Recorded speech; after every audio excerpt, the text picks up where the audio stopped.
বিভিন্ন সময় বিদেশের মাটিতে টার্গেট করে চালানো বিভিন্ন হত্যাকাণ্ডে ইসরায়েলি সামরিক বাহিনীর নাম এসেছে। বিশেষ করে এসেছে তাদের গোয়েন্দা তৎপরতার গল্প। ইসরায়েলের সাম্প্রতিক হামলার প্রথম দিনেই ইরানে বেশ কয়েকজন শীর্ষ সামরিক কর্মকর্তা নিহত হন। তবে এই ধরনের হামলা এটি কি প্রথম? 2024 সালের 27 সেপ্টেম্বর লেবাননের রাজধানী বৈরুতে ইসরায়েলি বিমান হামলায় নিহত হন লেবাননের ইরানপন্থী শিয়া সশস্ত্র গোষ্ঠী হিজবুল্লাহর প্রধান হাসান নাসরুল্লাহ। হিজবুল্লাহর যোগাযোগ ব্যবস্থাকেও লক্ষ্যবস্তু করেছিল ইসরায়েলি বাহিনী। হিজবুল্লাহ সদস্যদের ব্যবহৃত পেজার ও ওয়াকি টকির বিস্ফোরণ ঘটায় তারা, যার কারণে প্রায় 37 জন নিহত হন। 2024 সালের এপ্রিলে সিরিয়ার রাজধানী দামেস্কে ইরানি কূটনৈতিক ভবনকেও লক্ষ্যবস্তু করেছিল ইসরায়েল, এবং এই হামলায় ইরানি বিপ্লবী গার্ড ও অন্যান্য কর্মীসহ মোট 13 জন নিহত হন।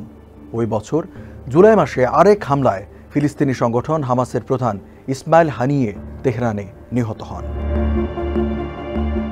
যদিও ইসরায়েল এসব হত্যার দায় স্বীকার করেনি, কিন্তু ধারণা করা হয় যে এই হামলার পেছনেও ইসরায়েলি ছিল। এই প্রেক্ষাপটে প্রশ্ন ওঠে, ইসরায়েল কিভাবে তার শত্রুদের বিরুদ্ধে এত সফল অভিযান চালাতে পারে? ইসরায়েলি গোয়েন্দা নেটওয়ার্ক কিভাবে কাজ করে, তাদের সক্ষমতাই বা কেমন? ইসরায়েলের গোয়েন্দা সংস্থাগুলোর কথা বললে প্রথমেই নাম আসে মোসাদের। মোসাদ গঠিত হয় ইসরায়েল প্রতিষ্ঠার প্রায় 1.5 বছর পর, মানে 1949 সালের ডিসেম্বরে। তাদের কাজ ছিল ইসরায়েলকে বাইরের হুমকি থেকে রক্ষা করা। বিশ্বের সবচেয়ে অত্যাধুনিক প্রযুক্তি ব্যবহার করে থাকে মোসাদ। তারা সাইবার গোয়েন্দা বৃত্তি, হ্যাকিং, ড্রোন প্রযুক্তি এবং স্যাটেলাইটের মাধ্যমে গোয়েন্দা তথ্য সংগ্রহে বিশেষজ্ঞ। তাদের প্রযুক্তিগত উৎকর্ষতা তাদের কার্যক্রমকে আরও গোপনীয় ও সফল করে তোলে। মোসাদের সদস্যরা বিশেষভাবে প্রশিক্ষিত এবং অত্যন্ত দক্ষ। তাদের মধ্যে কৌশলী গুপ্তচর, কমান্ডো এবং সন্ত্রাস বিরোধী অপারেটিভরা রয়েছেন, যারা বিভিন্ন দেশে কাজ করেন এবং বিভিন্ন মিশন সফলভাবে সম্পন্ন করেন। এরপরেই আসে শাবাক বা সিনবেদ। এটি গঠিত হয় 1949 সালে। এই গোয়েন্দা সংস্থার দায়িত্ব ছিল দেশের অভ্যন্তরীণ নিরাপত্তা নিশ্চিত করা। সিনবেদ দাবি করে তারা পশ্চিম তীর ও গাজা থেকে ইসরায়েলের বিরুদ্ধে আসা হুমকির বিরুদ্ধে অদৃশ্য ঢাল হিসেবে কাজ করে।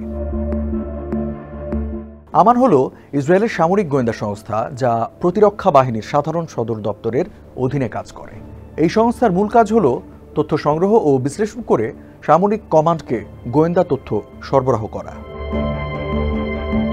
আমান বেশ কয়েকটি ইউনিট নিয়ে গঠিত, তবে 8200, 9900 এবং 504 হল সবচেয়ে গুরুত্বপূর্ণ ইউনিট, যারা গাজা ইসরায়েলের পক্ষে গুরুত্বপূর্ণ ভূমিকা পালন করছে। ইউনিট 8200-কে ইসরায়েলি গোয়েন্দা ব্যবস্থার অন্যতম গুরুত্বপূর্ণ স্তম্ভ হিসেবে ধরা হয়। এই ইউনিট দিয়েই ইসরায়েলি সেনাবাহিনী ইলেকট্রনিক মাধ্যমে তাদের গোয়েন্দা তৎপরতা পরিচালনা করে। এই ইউনিটে 10,000-এর বেশি লোক কাজ করেন। এরা সবাই এলিট এবং শিক্ষিত বাহিনী থেকে বাছাই করা। এই ইউনিটের কাজ হচ্ছে মূলত গোপনে আড়ি পাতা, গোয়েন্দা ও সামরিক তথ্য ডিকোড করা, সামাজিক যোগাযোগ মাধ্যম এবং ইন্টারনেট থেকে গোয়েন্দা তথ্য সংগ্রহ করা, সাইবার হুমকি শনাক্তকরণ, গোয়েন্দা তথ্য সংগ্রহের জন্য ইলেকট্রনিক ও সাইবার ডিভাইস তৈরি করা। এমনও বলা হয় 2010 সালে ইরানে পারমাণবিক স্থাপনাগুলোর উপর সাইবার হামলায় ইউনিট 8200 জড়িত ছিল।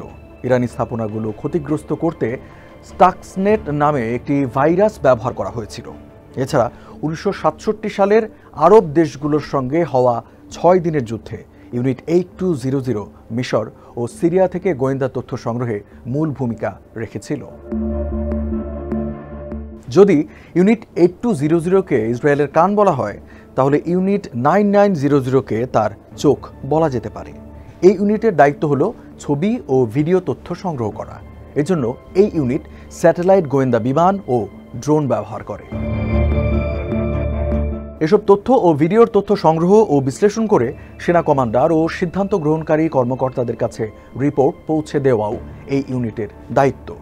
ইউনিট 9900-র কাছে আধুনিক প্রযুক্তি আছে, যার মাধ্যমে তারা যুদ্ধে লিপ্ত ইসরায়েলি সেনাদের জন্য 3D মানচিত্র তৈরি করে দেয়। ইউনিট 504 গঠন করা হয়েছে মানুষের গোয়েন্দা তথ্য সংগ্রহের জন্য। এই ইউনিটের প্রধান দায়িত্ব হলো দেশের ভেতরের হুমকিগুলো নজর রাখা। তবে এর পাশাপাশি এই ইউনিট ইসরায়েলের সীমান্তের বাইরেও গুপ্তচর নিয়োগ করে। এই ইউনিটে কাজ করা সৈন্য ও গোয়েন্দারা গাজা সহ অন্যান্য দেশেও সক্রিয়। 2023 সালের জুনে ইসরায়েলি মিডিয়া জানায় ইসরায়েলি সেনাবাহিনীতে নতুন একটি গোয়েন্দা ইউনিট প্রতিষ্ঠিত হয়েছে, যার কাজ ইরান এবং দেশটির বিপ্লবী রক্ষী বাহিনীর সঙ্গে সম্ভাব্য যুদ্ধের প্রস্তুতি নেওয়া। রিপোর্ট অনুযায়ী তখন এই ইউনিটে মাত্র 30 জন সদস্য কাজ করেন।